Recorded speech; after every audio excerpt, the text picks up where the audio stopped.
Bonsoir et bienvenue dans le journal dont voici les titres. Au troisième jour de sa visite dans la wilaya du Hawd al-Sharqi, le président de la République s'enquiert de plusieurs projets de développement et d'infrastructures dans la Muqata'a d'Adhar et dans l'arrondissement de Vassala. Les populations d'Adhar et de Vassala réservent un accueil chaleureux et populaire au chef de l'État.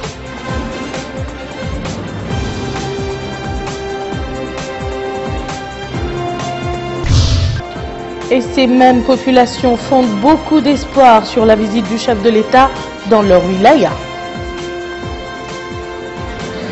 Merci Madame, Monsieur de vous joindre à nous. Le président de la République, Mohamed Ould Abdelaziz, est arrivé ce soir à Basseknou, dans la wilaya du Hawd al-Sharqi.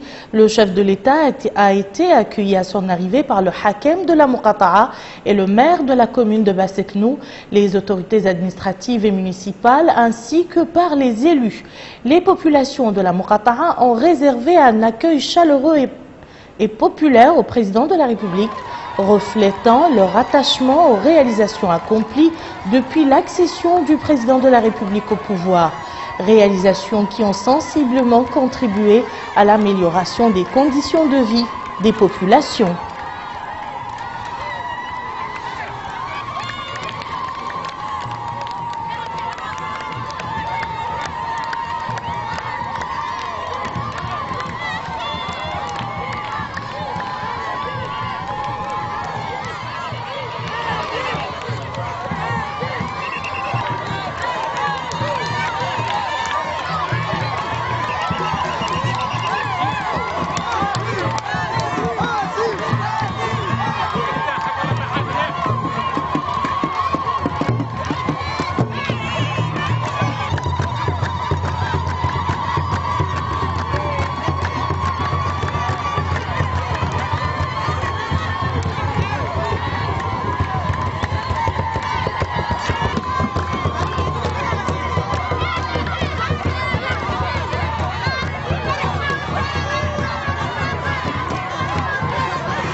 ما في تفهموش هو الامتحان ما يعدلوه هذا يعدلوه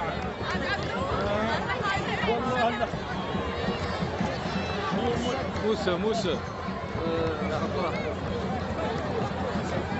التعليم ما هو خارج التعليم مهم لا بد يبقى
Et à Mberra, sur l'axe Vassala-Basseknou, les habitants du camp de Mberra et ceux des localités situées le long de la route Vassala-Basseknou avaient réservé au président de la République un accueil particulièrement chaleureux.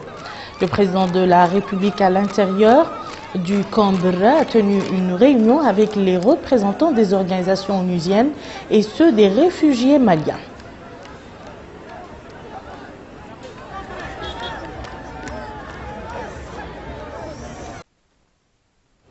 Le président de la République a déclaré que la Mauritanie tient à respecter ses engagements envers les frères maliens réfugiés dans le camp de Mberra. Je vous propose d'écouter la déclaration du chef de l'État.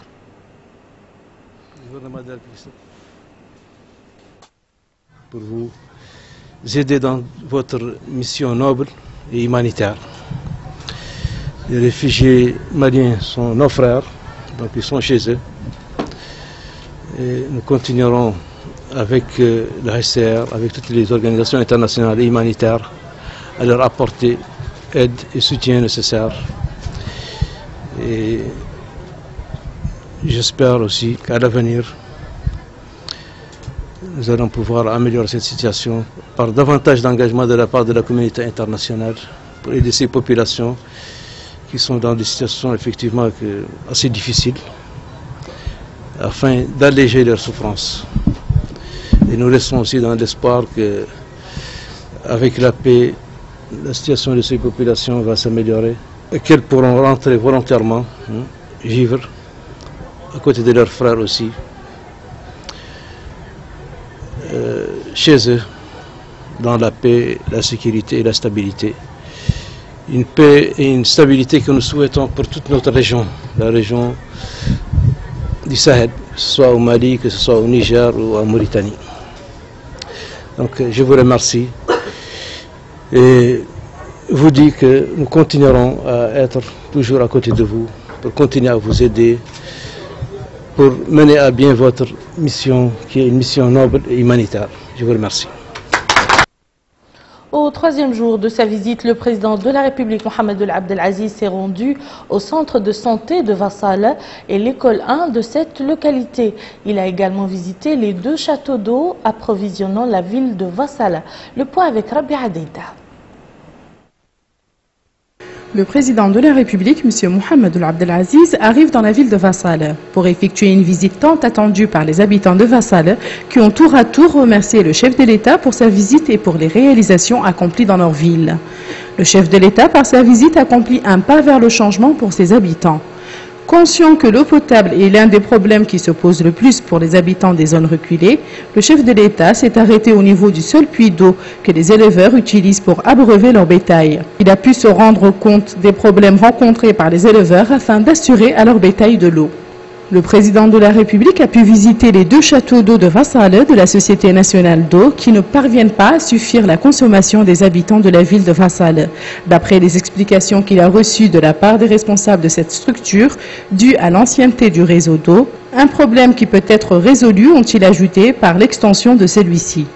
Le président de la République a donné ses instructions pour que l'on procède au renforcement de leurs capacités afin de surmonter le déficit en eau dû à la demande progressive de cette matière vitale, exprimée au chef de l'État par les populations de ce département administratif.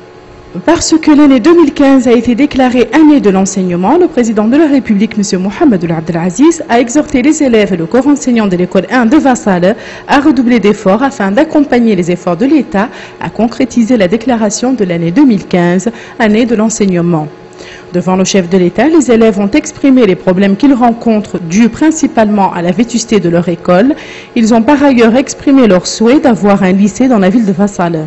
Le centre de santé de Vassala fut aussi l'une des étapes de la visite du président de la République, M. Mohamed Abdelaziz, où il a pu se rendre dans les différentes salles de ce centre. Le chef de l'État a reçu des explications détaillées sur la nature des consultations assurées, qui s'estiment à plus de 90 consultations par jour, et où les médicaments sont distribués gratuitement aux citoyens.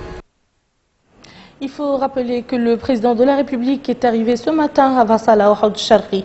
Le chef de l'État qui était accompagné du Wali, M. Mohamed Lamine Ould Bellamash, a été accueilli à son arrivée à Vassala par le chef de cet arrondissement, M. Mohamed El Mokhtar Ould Baba, et le maire de la commune, M. Cheikh Ahmed Ould Abdallahi, les autorités administratives et municipales de Vassala et plusieurs autres personnalités.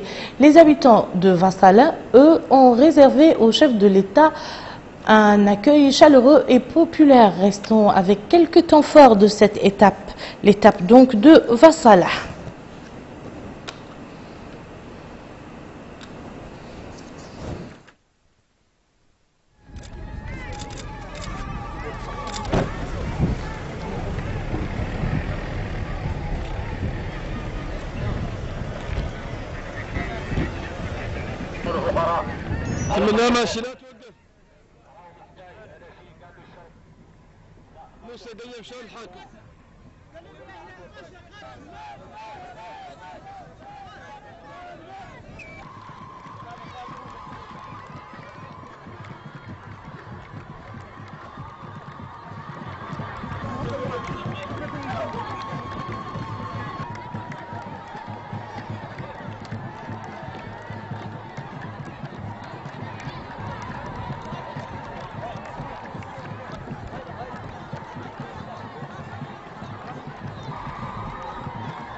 Le chef de l'État a visité hier soir de la ferme agricole pilote de la commune de Mbeket Lahouaj. À son arrivée à la ferme, le président de la République a été accueilli par le ministre de l'Agriculture, M. Brahim Ouellembark Mohamed El Makhtar, et par le directeur du programme du développement durable des Oasis, M. Mohamed Doul Mohamed Laghdaf. Le président de la République qui a visité les différents pavillons de cette ferme agricole pilote s'est informé sur ces produits et a écouté les explications détaillées sur les moyens et outils employés pour son exploitation. Cette ferme agricole pilote a été créée en 2012 par le département de l'agriculture par le biais du programme du développement durable des Oasis et de la culture maraîchère en zone rurale.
Je vous propose à présent de suivre cette carte postale de Mbeket Lahouaj avec Boubacar Beylabah. Mbeket Lahouaj est l'une de toutes dernières Muqata à voir le jour. Elle date de 2010 sur la volonté des pouvoirs publics dans le cadre de la politique de décentralisation. 5 ans après sa création, Mbeket Lahouaj s'est doté d'importantes infrastructures qui lui permettent de répondre aux besoins sans cesse croissants des populations locales. Pour les autorités locales, beaucoup de réalisations, notamment dans le domaine de la santé, de l'éducation ou de l'eau, ont vu le jour dans la Muqata. Mais beaucoup de choses restent à faire. Ainsi, les habitants de la Muqata espèrent que la visite du président de la République permettra d'accélérer les travaux de réalisation de la route reliant Nema à Mbeket Lahouaj. D'autres demandent le renforcement des services de base, comme l'eau et l'électricité. Mais il n'y a pas que cela. La Muqata de Mbeket Lahouaj, comme la plupart des localités du sud-est de la wilaya, fait face à des contraintes de développement agricole, notamment dans le domaine de maraîchage.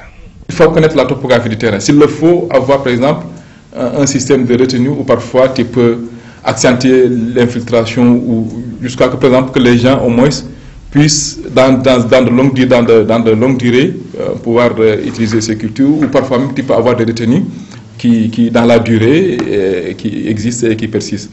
Combien l'agriculture est difficile dans cette zone? Parce que là même on est parti jusqu'à sur le point d'utiliser des puits, des puits où on installe des pompes solaires, c'est-à-dire pour le maraîchage. Et quand on dit maraîchage, c'est-à-dire qu'en réalité c'est presque la plaie de fraîcheur. Et si des pompes solaires aussi, on fait allusion au soleil, et que maintenant, donc là aussi des difficultés qu'on confronte, donc vous voyez.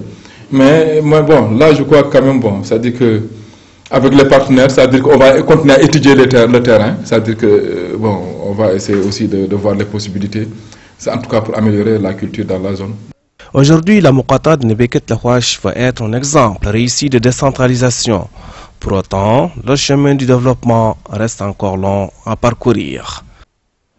Et toujours dans le cadre de sa tournée de prise de contact et d'information dans la wilaya du Houd al-Sharqi, le président de la République, Mohamed Abdel Aziz, a visité la station de pompage du projet Dhar, connue localement sous le nom de Mrah el-Ben. Cette station relie celle de Ould Derwish au château d'eau principal du projet. Toujours avec Boubacar Belawah. Quand l'eau s'exprime, ce sont toutes les activités qui s'en ressentent. Longtemps attendu par les populations locales, le projet d'alimentation en eau potable des villes de l'Est mauritanien à partir de la nappe d'Har avance à grands pas. Un projet qui a fait l'objet de la visite ce matin du président de la République. Sur place, M. Mohamed Abdelaziz a reçu des explications détaillées sur l'utilisation d'une foreuse de puits appartenant à la Société nationale de forage. Les principales composantes de ce projet consistent en la réalisation de 24 forages pour une capacité de 56 000 mètres cubes par jour. Le coût global du projet est estimé à 38 milliards de guillas. Les travaux en cours d'exécution devraient s'achever en mai 2016. La réalisation de ce projet permettra la satisfaction des besoins à long terme des populations de Nema, Timbera, Adel Bagrou, Amourj, Bangou, Hassietila, Ashmim, ainsi que 56 localités rurales situées sur le parcours de la conduite d'eau. Cette partie, c'est la station de pompage numéro 1, après la SP0, qui est au niveau du champ captant de Ruche. C'est la première station qui refoule l'eau vers Nema. On est dans le lot 5A. Donc cette station, c'est elle qui est la principale qui envoie l'eau à destination de Nema, Timbedra, sur l'axe nord et le gravitaire vers les parties Amourj, Adel Bagrou, Amourj, Hassietila et Bangou. Donc cette station est très importante parce que c'est la station centrale, c'est le premier point de transfert de l'eau. Ici, les travaux sont déjà bien avancés et c'est le premier front de pose, le premier front qui avance vers l'axe, vers les champs captants et le second front qui avance à gauche vers le point RMC. Donc le point Z sur lequel toutes les rencontres de conduite se feront, l'une en gravitaire vers Amourj et l'autre vers Timbedra. En somme, le projet Dhar permettra d'étancher la soif des populations locales dont la principale activité est le pastoralisme. Le président de la République, Mohamed Abdel Aziz, était arrivé hier après-midi dans la ville de Mbeyket Lahouaj, capitale de la Muqata'a de Dhar, troisième étape de la visite de prise de contact et d'information qu'il effectue actuellement dans la wilaya du Houd al-Sharqi.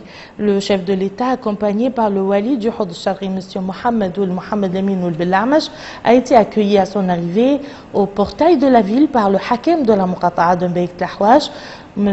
Abdelwahab Mohamed Fadel, le député de la Muqata'a, le maire de la commune de Mbeyket Lahouaj, ainsi que les cadres, les notables et les élus de cette circonscription. Les populations de la Muqata'a de cette cité, créée il y a juste quelques années, ont réservé un accueil populaire chaleureux au président de la République. Tout au long de la route allant de l'entrée de la ville vers le centre, les citoyens ont brandi des portraits géants du chef de l'État et scandé des slogans de soutien en sa faveur. Quelques moments forts de cet accueil.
Il faut rappeler que le président de la République était hier à Walata. Dans cette ville historique, le chef de l'État a visité le centre de santé et l'école 1 de Walata. Boubacar Baylaba revient sur cette visite. Sur le chemin vers Walata, le président de la République a effectué 2 arrêts à Ajar Chemim et à Chagratil. Les citoyens de ces 2 localités ont réservé un accueil chaleureux au président de la République. Un accueil au cours duquel ils ont mis en exergue les réalisations accomplies dans tous les domaines. Puis cap sur Walata, à son arrivée, le président de la République a fait également objet d'un accueil populaire et chaleureux. Tout au long de la route allant de l'entrée de Walata au centre-ville, les citoyens ont brandi des portraits géants du chef de l'État et scandé des slogans de son soutien en sa faveur. Année de l'enseignement oblige, c'est à l'école 1 de Walata que le président de la République a entamé sa visite dans cette ville. Dans les classes, le président de la République a reçu des explications sur le déroulement des enseignements. Il a également échangé quelques mots avec certains élèves pour s'enquérir de leurs conditions d'études. Le président de la République a en outre suivi un exposé sur les conditions de travail du personnel enseignant. L'école 1 de Walata, c'est un établissement scolaire dont l'effectif est de 234 élèves. De l'éducation à la santé, il n'y a qu'un pas. Au centre de santé de la ville de Walata, le président de la République, M. Mohamed Abdelaziz, a été édifié sur les différents services médicaux offerts par cette structure sanitaire. Il a également reçu des explications détaillées sur les difficultés auxquelles fait face le personnel soignant. Le président de la République s'est informé également sur l'officine du centre, notamment sur la nature et la qualité des médicaments. Il a fait aussi un détour dans les salles de soins où il a eu à échanger avec certains patients.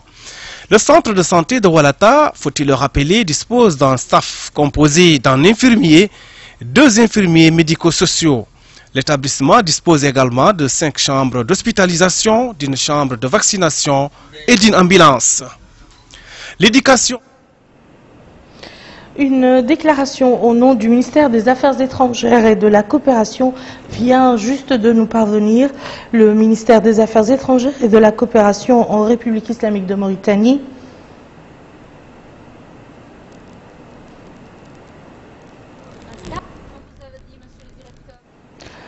Je disais que le ministère des Affaires étrangères et de la coopération en République islamique de Mauritanie condamne l'attaque terroriste qui a eu lieu aujourd'hui au musée de Bardo à Tunis et exprime sa solidarité avec le peuple et le gouvernement tunisien ainsi que sa sympathie pour les familles des victimes. La délégation parlementaire bissau-guinéenne conduite par M. Cipriano Kassama, président de l'Assemblée populaire bissau-guinéenne, a achevé aujourd'hui sa visite de travail de quelques jours en Mauritanie. Au cours de son séjour en Mauritanie, la délégation parlementaire bissau-guinéenne a tenu plusieurs séances de travail avec des structures mauritaniennes en relation avec l'agenda de cette visite de travail. La délégation s'est rendue tour à tour au port de l'Amitié et à quelques infrastructures électriques.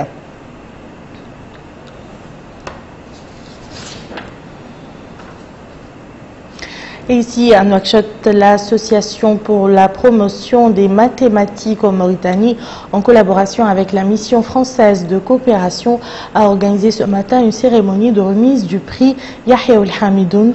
Plus de précisions avec Abdoul Adamabah. 27 candidats pour le niveau universitaire post-licence et 94 pour le niveau post-bac ont concouru cette année pour la 4e édition du prix Feu Yahya Ould Hamidoun. Ce prix, initié par l'Association pour la promotion des mathématiques en Mauritanie, pour rendre un hommage posthume à Yahya Ould Hamidoun, vise aussi à encourager la créativité et l'excellence chez les apprenants. Le secrétaire général du ministère de l'Enseignement supérieur et de la Recherche scientifique, El Khalil Ould, qui a présidé ces rencontres, est revenu sur ce prix que l'Association pour la promotion des mathématiques a organisé. Cette initiative, qualifiée de louable par le secrétaire général, dédiée à Feu Yahya Ould Hamidoun, a été initiée pour les services qu'il a rendus. Car selon le secrétaire général, il a laissé derrière lui un héritage important dans le domaine des mathématiques, ce qui le distingue en Afrique et dans le monde arabe. Les prix ont été par la suite décernés aux lauréats dans les différentes catégories.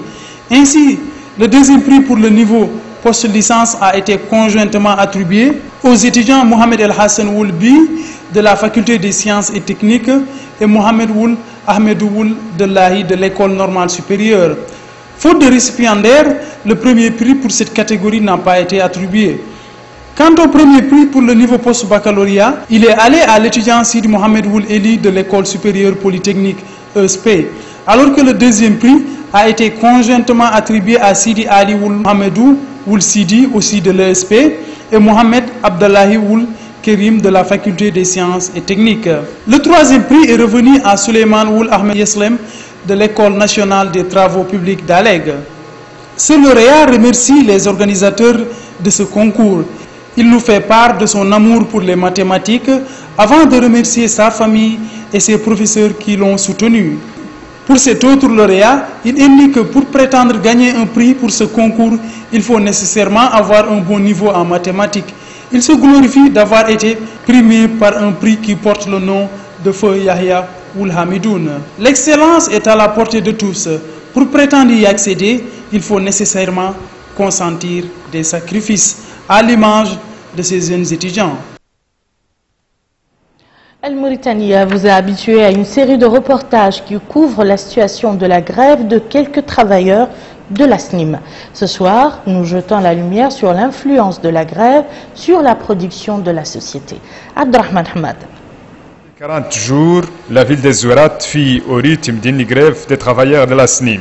Une grève dont la pertinence et l'impact sur les opérations de production de la SNIM sont mitigés. En effet, ces images proviennent des différents chantiers de travaux dans l'usine de Gulbelraïm, qui est l'un des principaux sites d'extraction du minerai de fer. Malgré que les travailleurs grévistes affirment le contraire, ces images montrent que le travail se déroule dans des conditions tout à fait normales.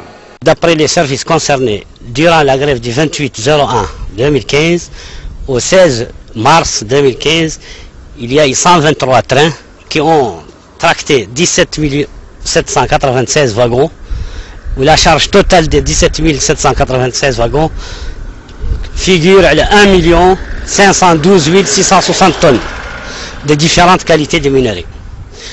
Ce qui est de la production prévue, il n'y a pas eu de baisse de production. Par contre, il y a eu beaucoup plus que la production prévue par les objectifs fixés. Nous avons transmis ces chiffres et données aux délégués des travailleurs grévistes qui ont exprimé leurs doutes quant à la véracité de ces informations. En tant que responsable, j'avais la messagerie SNIM par l'intermédiaire d'autres collègues encore qui sont dans les sites, dans les autres secteurs, et ils pouvaient me donner certaines données.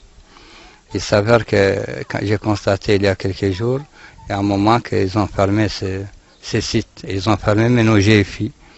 Ce qui implique pour nous, ça ne nous dérange pas du tout que les trains partent, qu'ils arrivent, parce que nous savons que la ville de Zouerat dépend forcément de la condition sine qua non de la marche des trains.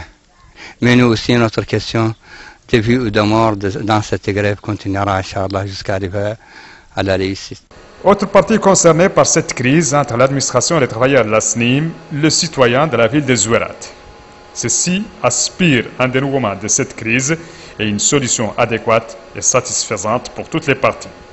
C'est-à-dire que les deux parties sont tenues à préserver l'intérêt général du pays et à protéger la SNIM, qui est l'un des principaux leviers de l'économie nationale. Actualité des partis politiques dans ce journal, l'Organisation des jeunes pour la réforme et le développement du parti Tawassoul a organisé hier soir une manifestation consacrée à la situation politique et économique dans notre pays. Les cadres et dirigeants du parti Tawassoul ont passé en revue dans leurs interventions la situation actuelle de la SNIM. Ainsi prend fin ce journal, je vous en rappelle les principales informations.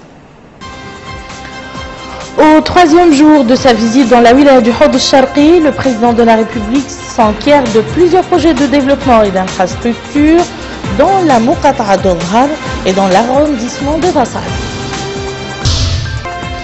Les populations de Vhar et de Vassala réservent un accueil chaleureux et populaire au chef de l'État.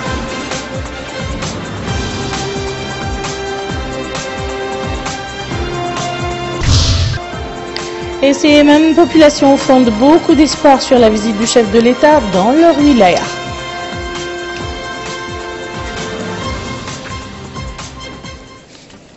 Merci Madame, Monsieur de nous avoir suivis. À demain.